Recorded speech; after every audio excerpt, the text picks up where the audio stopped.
Bharat hospital का मकसद आपकी सेहत, मल्टी स्पेशलिटी और नर्सिंग होम मिलेगा। भारत मेडिकल पर मिलेगा। भारत मेडिकल पर सब मिलता है। सोने के मशहूर व मारूफ ताजिर सैयद मोहसिन सुनार के यहाँ शादी ब्याह और दीगर तकारीब के लिए सोने के जेवरात जैसे अरबी डिजाइन के लॉन्ग हार, नेकलेस, गलसर, रानी हार वो दीगर दस्तियाब है। बताया हजरत पीरपुरा नगर नांदेड़। अस्सलाम वालेकुम नाज़रीन, नांदेड़ उर्दू न्यूज़ में आपका इस्तकबाल है। चले जानते हैं आज का खबर। भीड़ में तहफ़्फ़ुज़ शरीयत के उन्वान से जलसा रखा गया था।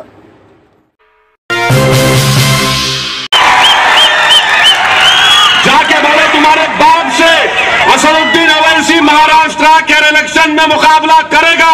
शरद पवार से करेगा, कांग्रेस से करेगा, मोदी से करेगा, आरएसएस से करेगा।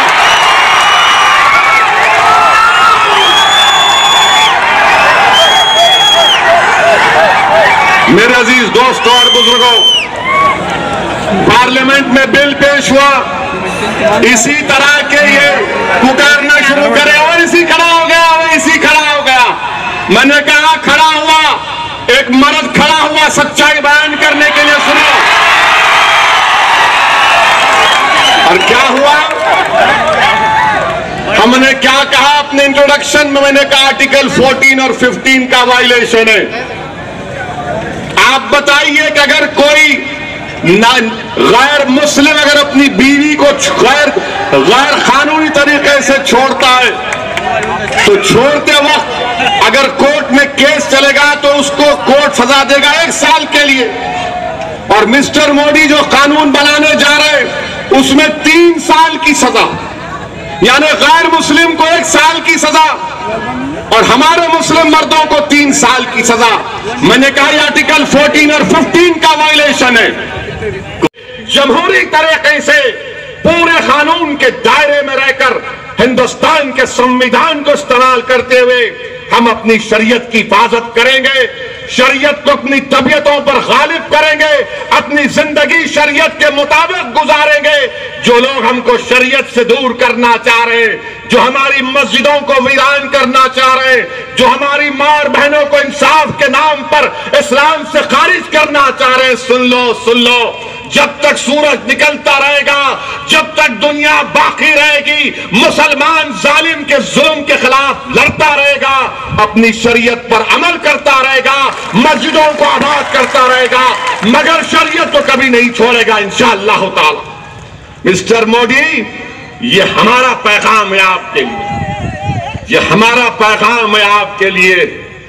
आप जुल्म कर सकते हैं, आप जिस कुर्सी पर फायज हैं वो इंसाफ की कुर्सी है, मगर मेरे भाई लोग मुझसे आकर कहते हैं कि असदुद्दीन ओवैसी हमको चारों तरफ से हम पर हमला किया जा रहा है। उत्तर प्रदेश में, झारखंड में कभी गाय के नाम पर मारा जाता है, हमको पीटा जाता है, तो कभी गुरगांव में हमको नमाज पढ़ने नहीं दिया जाता। तो मैंने कहा सिर्फ आप और हम नहीं, बल्कि इस जुल्म का शिकार हमारे दलित भाई भी हैं। हमने नहीं देखा, आज से 3 दिन पहले उस्मानाबाद में हमारा एक दलित भाई आकाश, उसके घर में घुसकर उस पर चाकू से हमला किया गया। और ऐसा हमला किया, हमारे मर्चेंट साहब बता रहे थे, फोटो दिखाए, देख नहीं पाया मैं, उसके पेट की अथड़ियां बाहर निकल गई। ये जुल्म हो रहा है, ये जुल्म हो रहा है। मगर मेरे भाई, अगर कोई आकर आपसे कहेगा कि तुम चारों तरफ से घेर चुके हो, शुमाल से, मशरिक से, मगरिब से, जुनूब से तुम पर हमले किए जा रहे हैं, यही बात खलीफते उस्मानिया के आखिरी खलीफा सुल्तान अब्दुल हमीद से भी जाकर अंग्रेजों ने कहा था कि सुल्तान अब्दुल हमीद, तुम्हारी खिलाफत खत्म हो रही है, तुम्हारे अतराफ पूरे दुश्मन तुम्हारे हैं, तुम मस्जिद अक्सा और फलस्तीन को हमारे हवाले कर दो, तुम्हारी जान बख्श देंगे, तुमको इज्जत से जिंदगी गुजारने देंगे। तो सुल्तान अब्दुल हमीद ने शायद हिंदुस्तान के मुसलमानों और दलितों के लिए एक तारीखी जवाब दिया। सुल्तान अब्दुल हमीद ने कहा कि अगर मेरे 32 दांत तुम तोड़ भी दोगे या टूट जाएंगे तो कुछ फर्क नहीं पड़ेगा, क्योंकि दांतों के दरमियान में जबान है। दांत टूट जाएंगे मगर जबान बाकी रहेगी। तो मुसलमानों और दलित भाइयों, जब तक जबान तुम्हारे पास है, इस जबान का इस्तेमाल करो। नाइंसाफी के खिलाफ एहतजाज बुलंद करो। डरने और घबराने की जरूरत नहीं है। जिसने आकाश को मारा उनको पुकार पुकार कर सऊद्दीन ओवैसी अपनी जबान से कह रहा है कि तुमने एक मासूम पर जुल्म किया है और अल्लाह इंसाफ करेगा। अल्लाह जब इंसाफ करता है तो अल्लाह ये नहीं देखता कि कौन मुसलमान है कौन दलित है। अल्लाह सिर्फ मुसलमानों का अल्लाह नहीं है, वो पूरी कायनात का, पूरी मखलूक का रब्बुल आलमीन है। अल्लाह जालिमों के जुल्म को बर्दाश्त नहीं करेगा। और आकाश के घर वालों को पैगाम देना चाहता हूं कि हम आपके साथ हैं। बड़े परेशान हुए जब मैं बैठ गया तो ये कांग्रेस के, ये राष्ट्रवादी के, ये लोग अपना मुंह खोल के देखे, क्या बोल दिए तुम? मैं बोला क्या बोला? बोले तुम भाभी का जिक्र किए। बिल्कुल करूंगा, भाभी को भी इंसाफ मिलना नहीं मिलना क्या? बोले तुम कैसा बोल सकते? मैं बोला हम बोल सकते। तुम्हारे मुंह में जबान नहीं है, हमारे मुंह में जबान भी है, हमारे सीने में दिल भी है, हमारे जिस्म में जिगर भी है और हमने हिम्मत भी है। और जब तक जिंदा रहेंगे याद रखो, बोलते रहेंगे, बोलते रहेंगे, बोलते रहेंगे, लड़ते रहेंगे, हक को मांगते रहेंगे। हिंदुस्तान के दस्तूर ने हमको हक दिया है कि अपना हक मांगो। और याद रखो मुसलमानों, भीख मांगने से हक नहीं मिलता, छीनने से हक मिलता है। और ये तारीख गवाह है।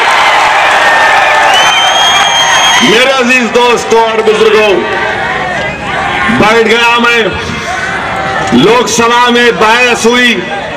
मैं आपको जिम्मेदारी के साथ बता रहा हूं कि हिंदुस्तान की लोकसभा में दो लोगों ने उस बिल की मुखालिफत की। एक तमिलनाडु के एक मुस्लिम एमपी ने AIADMK के, दूसरा असदुद्दीन ओवैसी ने, मुस्लिम लीग के भी खड़े हुए MP साहब, उनका भी नाम लूंगा। जब हमको मौका मिला हमने तमाम कानूनी बातें बताई कि कैसे ये बिल अनकॉन्स्टिट्यूशनल है, कैसे ये बिल गलत है। और मोदी साहब बार बार बोलते नहीं पाकिस्तान में नहीं है, हमको क्या करना है पाकिस्तान से, पाकिस्तान बाहर में जाए, हमारे को हिंदुस्तान से मतलब है। बोलते सऊदी अरब में नहीं है, सऊदी अरब में नहीं है, ईरान में नहीं है। तो सऊदी अरब में चोरी करे तो हाथ काट देते। यहां पर क्या है, चोरी करके 10,000 करोड़ खा के 11,000 करोड़ की डकार लेके लंदन भाग जाते पूरे। जिसको आप अपना हीरो मानते, तुम्हारा हीरो तो जीरो है, जिसने अंग्रेजों से 6-6 मरतबा भीख मांगी। हमारे उलमा ने कहा, अंग्रेजों से कहा कि जान दे देंगे, फांसी पर चढ़ जाएंगे, काला पानी की सजा काटेंगे, अंग्रेजों के खिलाफ अपनी जानें दे दी।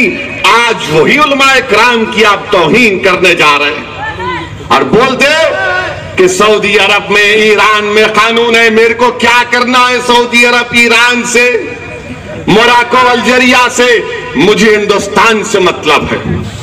ये मेरा वतन है, ये वतन अजीज की मिट्टी, इसी में पैदा हुआ और इसी मिट्टी के अंदर इंशाअल्लाह ताला सऊद्दीन ओवैसी जाएगा। हमको अपने वतन से मतलब है। मगर मिस्टर मोदी, ये तो बताओ कि नीरव मोदी कहां है, मेहुल चोकसी कहां है, विजय माल्या कहां है, कहां है?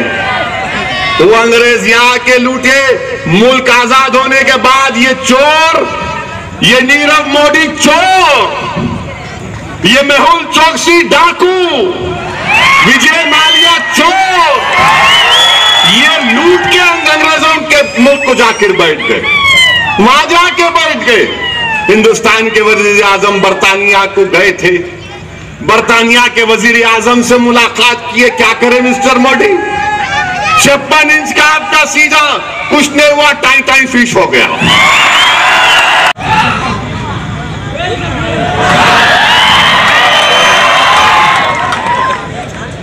अच्छा, यहां आप हाथ उठाकर बताओ कितने लोग सिर्फ 2 टाइम का खाना खाते?